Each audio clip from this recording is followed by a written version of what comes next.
Hi, guys, it's Mary, and I leave for Paris in 4 days.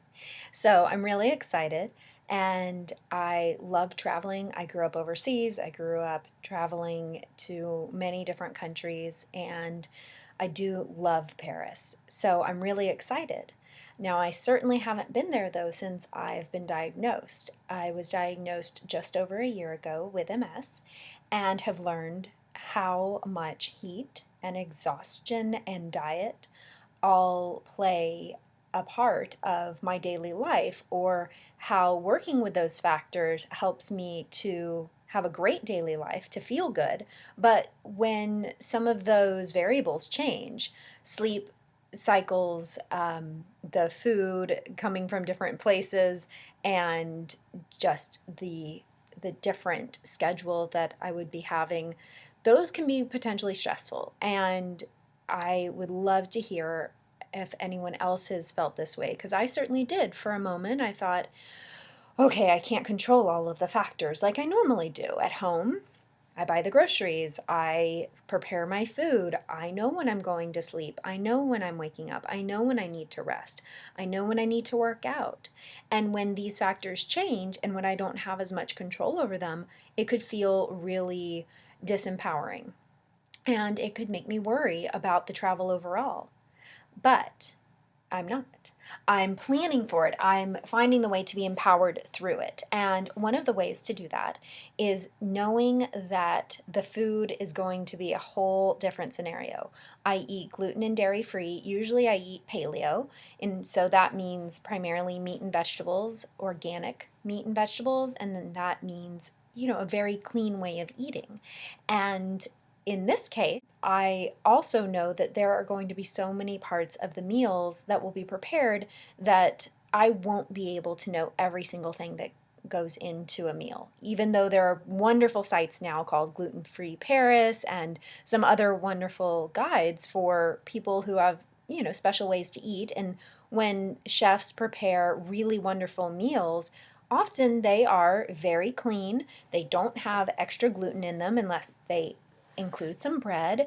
And there are places that don't use tons of creamy sauces, even in France.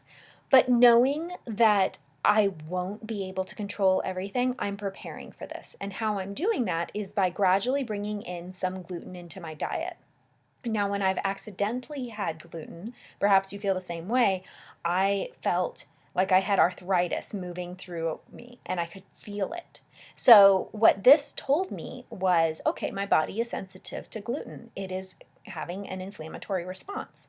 And long term, I don't want to keep inflaming the inside of my body, because that creates havoc for my immune system. Because in an autoimmune disease, your immune system is firing on parts of your body. And in MS, it's firing on the parts of the nerves in the brainstem. So that is really scary, and I want to be healthy as long as possible, so I don't eat tons of inflammatory foods. But as I prepare for Paris, I'm empowering myself to say it's going to happen. Somehow, even if I tried, by accident, somehow I would consume some gluten or some dairy. So what I'm doing is starting to bring a little bit of gluten, a little bit of dairy into my meal here and there leading up to it, so that I can monitor the response, so I can notice how my body feels.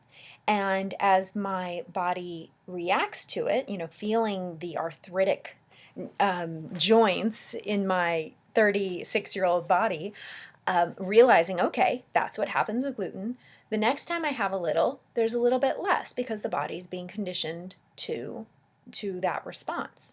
Now, like I said, I would not want to keep doing this long term, because that's tearing things up inside of my body. But to be able to get to Paris and to have a meal and realize maybe they've put a breadcrumb on it, maybe they've put a slight cheese sauce on it, which it's Paris, come on, that's what's going to happen. I know what it feels like to be out of control at a meal, and maybe you feel the same.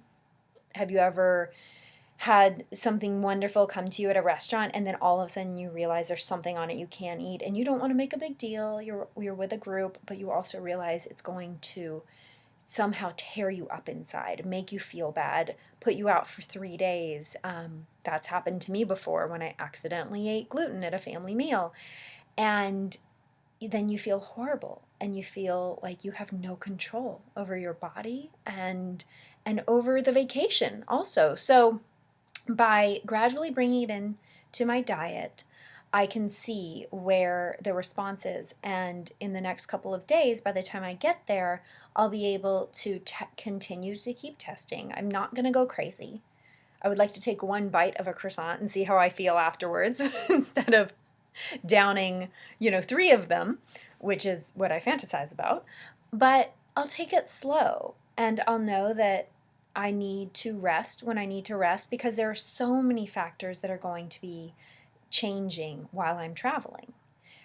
The diet certainly being one, rest being another, just with the time change, just with being out all day and sightseeing and hitting museums and shopping and all those wonderful things. That's going to be very exhausting. So I need to remember, okay, I have to rest. I have to give myself a break. I can't go on every cylinder if I'm changing my diet, if I'm changing my sleep schedule.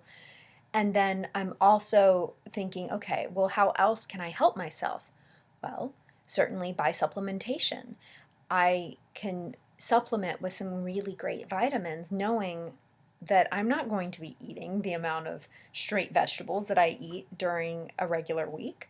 And knowing that, I think, okay, I can arm myself with these nutrients so that I've got them, so that I'm not so out of it when I'm there. Because I really want to appreciate every moment. I want to appreciate that I'm able to travel and that I feel great. And I do have to say, okay, and it's okay if I don't feel great every single day. I'm doing a lot. I'm changing up the whole scenario for my body. And I think sometimes we get so hard on ourselves, thinking, okay, I've got this great opportunity. I'm going to go travel. I need to feel like I've always felt before. Well, MS or not MS, I'm older than I used to be. We all get a little more tired than we used to. Our metabolisms change.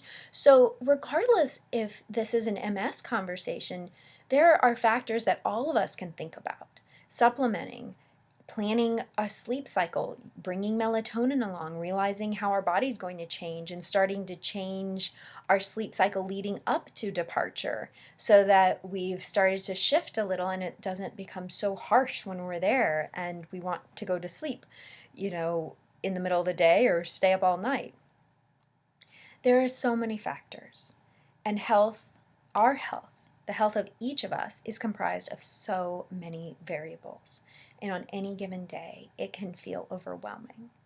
And when we get into a great routine, it can feel like, oh, I've got this all going. This all feels good, finally. But then we travel, and we may feel like, whoa, this is throwing me for a loop. And it's happened to me before. But on this big trip, I am planning ahead. I am planning to enjoy it in the best way possible, and that means being as realistic with myself, not holding back, but also not overdoing it. So I hope that everyone finds the space within them to honor themselves, whether you're traveling this summer or you're hiking or you're doing some amazing action adventure, or even if you're staying at home and you're still trying to figure out what your best health plan is. Know that it's there, because if you're not feeling great every day, let's peel back some layers. Let's take away some variables. Let's look at the most important factors we have that affect our health. Some of the most substantive ones have to do with food and sleep. And working with those, I know that we can start to come into a better understanding of our body. And our bodies are connected with our minds, and our minds are connected with our soul. And that's what I love to find, is that unique mix. And I think that's possible for all of us as well. So this this looks like me talking about croissants in Paris, but of course it all has to do with so much more. So here is my cheers to all of us, this little French champagne, to all of us celebrating our health and planning our health and being empowered the most that we can be, because we know how to inform ourselves, we know how to work with our body, and we know how to love ourselves. Let's work on those things and then come and enjoy the rest of life, because it is all there for us. Have a great day. Bye.